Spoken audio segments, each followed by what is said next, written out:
How to use template to add lower thirds.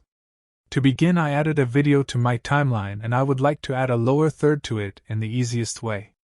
Instead of creating a lower third from scratch, I want to use one of the templates. Go to Captions and Graphics tab, then in Essential Graphics panel, go to Browse tab, My Templates, and search for thirds.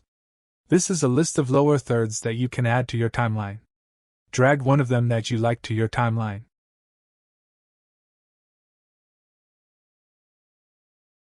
Select Type Tool and change the text to your liking. You also can use Selection Tool to increase the length of the animation. Once more, go to Browse to see lower third templates.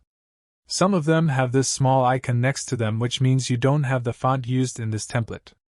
Just right-click on it and choose Sync Missing Fonts to add the missing fonts for that graphic. Anyway guys, thanks for watching and I hope you found this useful.